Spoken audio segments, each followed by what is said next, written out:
ఉంది ఒకవైపున. నేను ఒకటి చెప్తా ఉన్నా. వైఎస్ఆర్ కాంగ్రెస్ పార్టీకి మొట్టమొదట బీజం ఎక్కడ పడింది అని అంటే కర్నూలు జిల్లా నల్ల కాలువలోనే పడింది.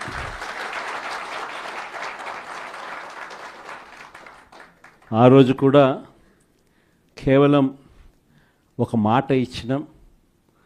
ఆ మాట కోసం ఎందాకైనా కూడా పోయిన పరిస్థితుల మధ్య వైఎస్ఆర్ కాంగ్రెస్ పార్టీ ఆవిర్భవించడం, వైఎస్ఆర్ కాంగ్రెస్ పార్టీ ఈరోజు ఒక బలమైన పార్టీగా ఈరోజు రాష్ట్ర చరిత్రలో ఉండడం, దానికి బీజం కర్నూలు నుంచే పడింది. ఆ రోజు నుంచి నాతోనే అడుగులు వేశారు చాలామంది. ప్రతి అడుగులోనూ కూడా ఆ రోజు పార్టీ పెట్టిన రోజు నుంచి ఈ రోజు వరకు గమనిస్తే కూడా మన పార్టీకి ఎవరైనా కూడా సిద్ధాంతం ఏమిటి అని చెప్పి ఎవరైనా కూడా వైఎస్ఆర్ కాంగ్రెస్ పార్టీ ఐడియాలజీ ఏమిటి, సిద్ధాంతం ఏమిటి అని ఎవరైనా ఒక్కసారి కళ్ళు మూసుకొని ఆలోచన చేస్తే కంటికి కనిపించేది రెండు కనిపిస్తాయి. ఒకటి, విలువలతో కూడిన రాజకీయాలు చేయడం. రెండవది, విశ్వసనీయత అన్న పదానికి అర్థం చెప్పిన పార్టీ ఏదైనా రాష్ట్ర చరిత్రలో ఉంది అంటే అది వైఎస్ఆర్ కాంగ్రెస్ పార్టీ అని చెప్పి కూడా గర్వంగా చెప్తాం. నిజంగా ఈ రెండు పదాలే వైఎస్ఆర్ కాంగ్రెస్ పార్టీ నడిపించి, అదే మాదిరిగా ఒక నాయకుడిగా గట్టిగా ఈ సిద్ధాంతాలను నమ్మి ఒక నాయకుడిగా అడుగులు ముందుకు వేశాను. నాలో ఈ గుణాలను చూసి మీరంతా కూడా నాకు తోడుగా ఇన్ని సంవత్సరాల పాటు అడుగు వేశారు. ఈరోజు నేను ఒకటి చెప్తా ఉన్నా. రాజకీయాలలో గెలుస్తాం, ఓడిపోతాం, ఇది వేరే విషయాలు. కానీ ఈ రోజుకి కూడా ఖచ్చితంగా ఒకటైతే చెప్తాను. వైఎస్ఆర్ కాంగ్రెస్ పార్టీకి సంబంధించిన ఏ నాయకుడైనా కూడా, ఏ జెడ్పీటీసీ అయినా, ఏ ఎంపీటీసీ అయినా, ఏ సర్పంచ్ అయినా, ఏ వార్డు మెంబర్ అయినా, ఏ కార్యకర్త అయినా కూడా, జిల్లా స్థాయి నుంచి గ్రామ స్థాయి వరకు ఏ నాయకుడైనా, ఏ కార్యకర్త అయినా కూడా గర్వంగా కాలర్ ఎగరేసుకొని ఏ ఇంటికైనా వెళ్ళి ఆ ఇంట్లో చిక్కటి చిరునవ్వుల మధ్య వాళ్ళ ఆశీస్సులు తీసుకునే కెపాసిటీ, వాళ్ళ ఆశీస్సులు తీసుకునే పరిస్థితి ఏ నాయకుడికైనా ఉంది అని అంటే అది ఒక్క వైఎస్ఆర్ కాంగ్రెస్ పార్టీ నాయకులకు మాత్రమే ఉందని గర్వంగా చెప్పగలను. ఎందుకనంటే మనం రాకమునుపు రాజకీయాలు ఒక మాదిరిగా ఉండి, మనం వచ్చిన తర్వాత రాజకీయాలకు అర్థం ఇది అని చెప్పి తిరగరాసిన చరిత్ర ఏ పార్టీకైనా ఉంది అని అంటే అది ఒక వైఎస్ఆర్ కాంగ్రెస్ పార్టీకి మాత్రమే ఉంది అని కూడా గర్వంగా చెప్పగలుగుతాం. మనమంతా ప్రజల తరపున వాళ్లకు తోడుగా నిలబడాల్సిన సమయం వచ్చింది. గ్రామ స్థాయి నుంచి మనం బలోపేతం, మళ్ళీ ఆర్గనైజ్డ్గా బలోపేతం జరగాలి. జిల్లా స్థాయిలోనూ, మండల స్థాయిలోనూ, గ్రామ స్థాయిలోనూ, ప్రతి స్థాయిలోనూ కూడా మనమంతా కూడా క్యాడర్ను మొత్తం ఏకం చేయాలి, ఆర్గనైజ్డ్ పద్ధతిలోకి తీసుకొని రావాలి. ప్రతి సమస్యలోనూ ప్రజలకు తోడుగా ఉండే కార్యక్రమం ముమ్మరంగా అడుగులు వేయాల్సిన అవసరం వచ్చింది. ఈరోజు జరుగుతూ ఉన్న పరిస్థితులు, విషయాలు కూడా మీ అందరికీ కూడా తెలుసు. రెడ్ బుక్ రాజ్యాంగంలో ఎలా జరుగుతూ ఉన్నాయన్నది కూడా మీ అందరికీ కూడా తెలుసు. చంద్రబాబు నాయుడు గారు అనే వ్యక్తి ముఖ్యమంత్రిగా ఉన్నాడు. మామూలుగా ముఖ్యమంత్రిగా ఉన్న వ్యక్తికి ఒక హుందాతనం ఉంటుంది. ఈ మనిషికి ఆ హుందాతనం లేదు. ఈ మనిషికి ఏదైనా కూడా తాను ముఖ్యమంత్రి కాబట్టి ఏ పదవైనా తనకే కావాలి, తనకు సంఖ్యాబలం లేకపోయినా తనకే కావాలి అన్న అహంకారంతో ఈరోజు చంద్రబాబు నాయుడు రెడ్ బుక్ పాలన సాగిస్తూ ఉన్నాడు. 57 చోట్ల జరిగితే 7 చోట్ల ఎన్నికను వాయిదా వేశారు. ఎందుకనంటే అక్కడ చంద్రబాబు నాయుడుకు గెలిచే వాతావరణం కనిపించక ఆ 7 చోట్ల ఎన్నికలు వాయిదా చేశాడు.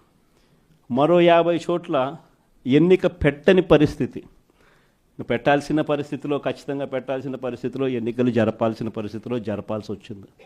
ఆ వచ్చిన చోట్ల కూడా 50 చోట్లలో 39 చోట్ల వైఎస్ఆర్సీపీ క్యాడర్ తెగింపుతో గట్టిగా నిలబడింది. నిజంగా ఆ తెగింపు వైఎస్ఆర్సీపీ క్యాడర్ చూపించింది కాబట్టి చంద్రబాబు నాయుడు గారు ఏమీ చేయలేకపోయాడు. ఎంత దారుణంగా చంద్రబాబు నాయుడు గారు అనే వ్యక్తి ప్రవర్తిస్తూ ఉన్నాడు అన్నదానికి నిదర్శనం. ఎక్కడా కూడా చంద్రబాబు నాయుడు గారికి మెజారిటీ లేదు. ప్రతి చోట కూడా వైఎస్ఆర్సీపీ కోవిడ్ తర్వాత జరిగిన ఎన్నికలు, అంటే 2 ఏళ్ల తర్వాత జరిగిన ఎన్నికల్లో 2.5 సంవత్సరం 2.5 సంవత్సరం తర్వాత ఎన్నికలు జరిగాయి. ఆ ఎన్నికల్లో వైఎస్ఆర్ కాంగ్రెస్ పార్టీ స్వీప్ చేసిన పరిస్థితులు మనందరికీ కూడా తెలుసు. ఎక్కడా కూడా చంద్రబాబు నాయుడుకు బలం లేదు. బలం లేకపోయినా కూడా చంద్రబాబు నాయుడు గారు ఆయనకున్న అహంకారంతో ప్రలోభాలు పెడుతూ భయపెడుతూ ఉచ్చల విడిగా ఏ రకంగా చంద్రబాబు నాయుడు గారు రెడ్ బుక్ రాజ్యాంగంలో ప్రతి పదవి తనకే కావాలి అని చెప్పి తపన పడుతూ చంద్రబాబు నాయుడు గారు ఏ రకంగా చేశారు అన్నది మనమంతా కూడా చూసాం. ఎందుకు చంద్రబాబు నాయుడు గారు ఇవన్నీ చేస్తూ ఉన్నారు అన్నదానికి ఒక్కొక్కసారి నాకు అర్థం కాల. ఎందుకు అబ్బాయి మనిషికి బలం లేదు, సంఖ్యాబలం లేదు, లేకపోయినా కూడా ఎందుకు ఇంత దౌర్జన్యాలు చేస్తా, ఇంత అప్రజాస్వామికంగా ఎందుకు చేస్తూ ఉన్నాడు అని చెప్పి. ఎందుకు చేస్తూ ఉన్నాడో తెలుసా? కారణం వైఎస్ఆర్ కాంగ్రెస్ పార్టీ అంటే చంద్రబాబు నాయుడుకు భయం. వైఎస్ఆర్ పార్టీ కార్యకర్త అంటే చంద్రబాబు నాయుడు గారికి భయం. ఎందుకనంటే చంద్రబాబు నాయుడు గారు సూపర్ 6 ఫెయిల్ అయ్యాడు, సూపర్ 7 ఫెయిల్ అయినాడు. చంద్రబాబు నాయుడు గారి పాలనలో వ్యవస్థలన్నీ కూడా పూర్తిగా నీరు గారిపోయినాయి. ఇలాంటి పరిస్థితిలో ప్రజలందరూ కూడా తెలుగుదేశం పార్టీకి సంబంధించిన క్యాడర్ ఎవరూ కూడా ప్రజల దగ్గరికి వెళ్ళే పరిస్థితి లేదు. చంద్రబాబు నాయుడు గారి క్యాడర్, ఆయనకు సంబంధించిన ఎంపీటీసీలు కానీ, ఆయనకు సంబంధించిన కార్యకర్త కానీ ఎవరైనా కూడా ప్రజల దగ్గరికి వెళ్తే ఇంట్లో నుంచి చిన్న పిల్లలు సైతం క్యాడర్ను కూడా తిరగనిచ్చే పరిస్థితి ఉండదు.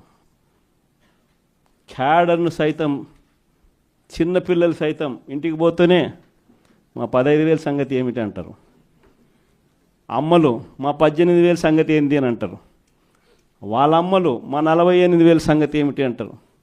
ఇంట్లో రైతన్నలు మా 26,000 సంగతి ఏమిటి అని, ఉద్యోగం ఎతికే పిల్లలు మా 36,000 సంగతి ఏమిటి అని చెప్పి ఇలా ప్రతి ఒక్కరూ ఇంట్లో ప్రశ్నిస్తారని కనీసం క్యాడరు కనీసం ఇండ్లకు కూడా పోని పరిస్థితిలో చంద్రబాబు నాయుడు గారి పార్టీ ఈరోజు పరిపాలన సాగిస్తూ ఉంది. ఇలాంటి పరిస్థితుల్లో చంద్రబాబు నాయుడు గారిని ప్రశ్నించే స్వరం ఉండకూడదు అని రాష్ట్ర వ్యాప్తంగా ఒక భయానక వాతావరణం క్రియేట్ చేసే కార్యక్రమంలో భాగంగా ఇవన్నీ కూడా చంద్రబాబు నాయుడు గారు చేయిస్తూ ఉన్నాడు.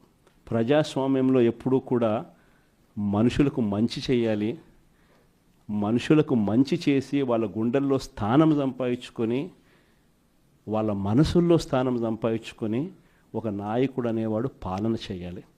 కానీ అలా చేయకుండా అధికారం ఉంది కదా అని చెప్పి దురహంకారంతో ఏ నాయకుడైనా కూడా ప్రవర్తించినప్పుడు ప్రజలు దేవుడు ఇద్దరు కూడా ఖచ్చితంగా మొట్టికాయలు ఇస్తారు. ఆ మొట్టికాయలు ఎంత దారుణంగా ఉంటాయి అని అంటే చంద్రబాబు నాయుడు గారికి నెక్స్ట్ ఎలక్షన్లకు వచ్చేసరికి సింగిల్ డిజిట్స్ కూడా రాని పరిస్థితులకి ఆయన పడిపోతాడు. కాబట్టి ప్రతి ఒక్కరం నేను ఒకటే అడుగుతా ఉన్నా, అందరం ఐక్యంగా ఉందాం. మొన్న కూడా చూసాం, చంద్రబాబు నాయుడు గారు భయపడిచ్చే ప్రయత్నాలు ఎక్కువ చేస్తాడు. మన రామగిరిలో మనం అంతా చూసాం ఏం జరిగిందో. రామగిరి మండలంలో 10 ఎంపీటీసీలు ఉంటే 9 వైఎస్ఆర్సీపీ 9 గెలిచింది. కేవలం తెలుగుదేశం పార్టీ 1 మాత్రమే గెలిచిన పరిస్థితుల మధ్య రామగిరిలో ఉప ఎన్నిక జరిగింది. మరి 9 గెలిచిన వైఎస్ఆర్సీపీ గెలుస్తుందా? కేవలం 1 గెలిచిన తెలుగుదేశం పార్టీ గెలుస్తుందా? ఎవరికైనా అర్థమవుతుంది 9 గెలిచిన వైఎస్ఆర్సీపీనే ఆ ఉప ఎన్నికల్లో గెలుస్తుంది అని. కానీ ఆ ఎన్నికల్లో ఆ రిజల్ట్ను తారుమారు చేసేందుకు ఏకంగా పోలీస్ ప్రొటెక్షన్తో ఎంపీటీసీలు ప్రయాణం చేయాల్సి వచ్చింది.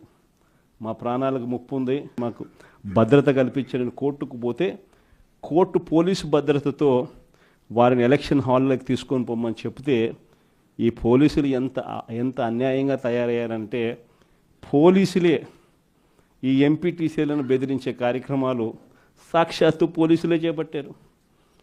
రామగిరికి సంబంధించిన అదే మండలానికి సంబంధించిన ఎస్ఐ వీళ్ళ వెహికల్లో ఎక్కుతాడు. ఎక్కి ఈ ప్రతి ఎంపీటీసీలతోనూ వీడియో కాల్తో ఆ పక్క ఎమ్మెల్యేతోనూ ఎమ్మెల్యే కొడుకుతోనూ మాట్లాడిస్తారు. వాళ్ళు భయపడిస్తారు. మీ ఇంట్లో మీ అమ్మ మీ నాయన ఇంటికి రావాలంటే ఖచ్చితంగా ఎంపీటీసీ ఎలక్షన్లలో వాళ్లకు అనుకూలంగా ఓటేస్తేనే జరుగుతుందని బెదిరిస్తారు. అయినా కూడా మన ఎంపీటీసీలు ఎక్కడా కూడా తలొగ్గకపోయేసరికి ఎలక్షన్ టైం దాటిపోయేదాకా వాళ్ళని తిప్పుతూ ఎంపీడీఓ కార్యాలయానికి తీసుకొని పోకుండా కోరం లేదని ఎన్నిక వాయిదా. తర్వాత వాళ్ళందరినీ పెనుగొండకు తీసుకుపోయారు. అక్కడికి తీసుకొని పోయి అక్కడ వాళ్ళందరినీ బైండ్ ఓవర్ చేసే కార్యక్రమం వీళ్ళు చేస్తారు. ఏమయ్యా ఈ అన్యాయం అని చెప్పి మన పార్టీ జిల్లా అధ్యక్షురాలు ఉషమ్మ గట్టిది స్టీల్ లేడీ అని చెప్పాలి. ఆవిడతో పాటు కంటెస్ట్ చేసిన ఎమ్మెల్యే ఇద్దరికి పోయి మా ఎంపీటీసీలు మీరు ఎలా నిర్బంధిస్తారని చెప్పి పెనుగొండలో ఆమె ధర్నా చేస్తే, ధర్నా చేసినందుకు వీళ్ళ మీద కేసులు. వీళ్ళు మా పార్టీకి సంబంధించిన మా ఎంపీటీసీలకు తోడుగా నిలబడేదానికి వీళ్ళు పోతే వీళ్ళ మీద కేసులు పెట్టి అరాచకం సృష్టించే కార్యక్రమం. ఇద్దరితో ఆగల. మళ్ళీ రామగిరిలో మళ్ళీ ఎన్నిక జరపాల్సి వస్తుంది కాబట్టి భయానక వాతావరణం క్రియేట్ చేయడం కోసం అని చెప్పి లింగమయ్య అని చెప్పి మన పార్టీకి సంబంధించిన ఒక కురుబ నాయకుడు, ఒక బీసీ నాయకుడు ఏకంగా యాక్టివ్గా ఉన్నాడు అని ఆ మనిషిని కొట్టి చంపారు. నిజంగా ఆశ్చర్యం అనిపించింది, బాధ అనిపించింది. ఎందుకు ఈ రాజకీయాలు ఈ స్థాయికి దిగజారుస్తున్నారు అని చెప్పి. అరే మంచి చెయ్యి, సూపర్ 6 హామీ ఇచ్చినాం, సూపర్ 7 హామీ ఇచ్చినాం, పిల్లలకు చేయాల్సిన ఫీజు రీయింబర్స్మెంట్ బకాయిలు పెండింగ్లో పెట్టాం, ఆరోగ్యశ్రీ బకాయిలు పెండింగ్లో పెట్టాం, రైతులకు అన్యాయం చేస్తూ ఉన్నాం. ఇవన్నీ సరిదిద్దుకొని మంచి చెయ్యి, ప్రజల మనసుల్లో స్థానం సంపాదించుకుంటే ఆటోమేటిక్లీ ప్రజలు ఓట్లు వేస్తారు. కానీ ఈ మాదిరిగా దిగజారిపోయి మనుషులను చంపే స్థాయిలో రాజకీయాలు చేయడం మొదలు పెడితే, దానికి పోలీసులను ఉపయోగించుకునే కార్యక్రమం చేస్తే వ్యవస్థలు ఎంత దిగజారిపోతాయి అని చెప్పడానికి పూర్వపు రోజుల్లో మనం అంతా బీహార్ గురించి మాట్లాడేవాళ్ళం. బీహార్లో ఎలా ఉండేటివి, బీహార్లో అలా ఉండేటివని. ఈరోజు బీహార్ గురించి మాట్లాడాల్సిన పనుల ఆంధ్ర రాష్ట్రం ఎలా ఉంది అని చెప్పి చూస్తే బీహార్ను మించిపోయిన పరిస్థితిలో ఆంధ్ర రాష్ట్రం కనిపిస్తూ ఉంది. ఈరోజు ఆంధ్ర రాష్ట్ర పరిస్థితి.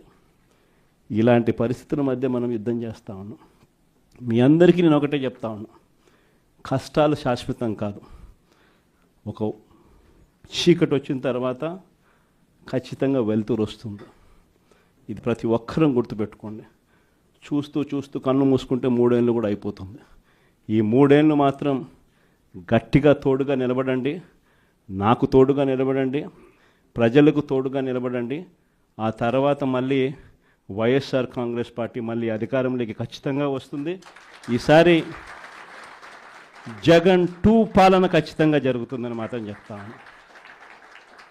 ఈసారి జగన్ 2 పాలనలో మాత్రం ప్రతి కార్యకర్తకు మీ జగన్ తోడుగా ఉంటాడని ఖచ్చితంగా చెప్తాను. కాబట్టి ఖచ్చితంగా ఈ 3 ఏళ్ళు ప్రజల తరపున నిలబడదాం, ప్రజల కోసం పోరాడదాం. విలువలు విశ్వసనీయతతో కూడిన రాజకీయాలకు వైఎస్ఆర్ కాంగ్రెస్ పార్టీ కేర్ ఆఫ్ అడ్రస్గా ఎప్పటికీ నిలుస్తుందన్న సంకేతం ఖచ్చితంగా ఇద్దామని చెప్పి మీ అందరు. చంద్రబాబు నాయుడు గారు మనకు తెలియకుండా ప్రతి ఇంటికి తాను మోసం చేశాడు, ప్రతి ఇంటికి తన మనుషులను పంపించాడు, ప్రతి ఇంటికి వాళ్ళ ఎమ్మెల్యేలందరూ కూడా తిరిగారు, ప్రతి ఇంటికి వాళ్ళ కార్యకర్తలు వెళ్ళారు, ప్రతి ఇంట్లోనూ కూడా కరపత్రాలు పంచారు, ప్రతి ఇంట్లోనూ కూడా ఇదిగో అమ్మ చంద్రబాబు నాయుడు గారు బాండు పంపించినారు, ఆ బాండు పత్రాలు ఇదిగో అమ్మ అని చెప్పి కూడా బాండు పత్రాలు కూడా ఇచ్చినారు. ఇంట్లో ఎవరు కనపడినా మోసం చెయ్యని సెక్షన్ అనేది లేకుండా ప్రతి ఒక్కరికి కూడా చెప్పుకొచ్చారు. దీనివల్ల ఏం జరిగిందంటే ఒక 10% ప్రజలు నమ్మినారు. జగన్ చేయగలిగినాడు కదా, అది కూడా ఒక రకంగా తప్పు మందేనేమో. ఎందుకంటే జగన్ చేయగలిగినాడు కదా, కాబట్టి జగన్ చేశాడు కాబట్టి చంద్రబాబు నాయుడు జగన్ చేసేటివన్నీ చేస్తానని చెప్తున్నాడు, అది కాక ఇవన్నీ చేస్తానని కూడా చెప్తా ఉన్నాడు. కాబట్టి చేస్తాడేమో, మనిషి మారినాడేమో అని చెప్పి కొద్దో గొప్ప ఒక 10% ప్రజలు ఆయన మాటలు నమ్మడం, దాంతో 50% ఇంతకు ముందు వచ్చిన ఓట్ షేర్ మంది 40% ఓట్ షేర్కు ఒక 10% ప్రజలు నమ్మి అటువైపున కొంచెం చెయ్యి అలా పోయింది. కానీ ఈరోజు 11 నెలలు గడిచాయి. 11 నెలలు గడిచిన తర్వాత ఒక బడ్జెట్ అయిపోయింది. ఆయన అధికారంలోకి వచ్చిన వెంటనే ఒక బడ్జెట్ ప్రవేశపెట్టినాడు. రెండో సంవత్సరం బడ్జెట్ కూడా ప్రవేశపెట్టేసినాడు. సరే, 2 బడ్జెట్లు అయిపోయినాయి. 5 బడ్జెట్లలో 2 బడ్జెట్లు అయిపోయినాయి. 11 నెలల టైం అయిపోయింది. ఈ 11 నెలల కాలంలో ప్రజలంతా కూడా అదిగో చంద్రబాబు నాయుడు చేస్తాడు, ఇదిగో చంద్రబాబు నాయుడు చేస్తాడు అని చెప్పి ప్రతి ఒక్కరూ ఎదురు చూస్తూ వచ్చారు. ఇంతవరకు పరిస్థితి చూస్తే ఏమంటాడు ఇప్పుడు ఏమంటా ఉన్నాడు? ఇప్పుడు ఏమంటా ఉంటే అప్పుడు మాట చెప్పినాను కానీ ఇప్పుడు భయం వేస్తా ఉంది అని అంటున్నాడు. అప్పుడు మాట చెప్పినాను కానీ ఇప్పుడు భయం వేస్తూ ఉందని అంటున్నాడు. అందరితో ఆగిపోవడంలా చెయ్యకుండా ఉండడం కోసం అబద్ధాలు నోట్లో నుంచి చెయ్యకుండా ఉండడం కోసం, అది కూడా అక్కడ నిజాయితీ లేదు, నీతి లేదు. చెయ్యకుండా ఉండడం కోసం రాష్ట్ర అప్పులు ఓసారి 12 లక్షల కోట్లు అంటాడు, ఓసారి 10 లక్షల కోట్లు అంటాడు, ఓసారి 11 లక్షల కోట్లు అంటాడు. ఏదో ఒక అబద్ధం, ప్రతిరోజు ఒక అబద్ధం చెప్పడం.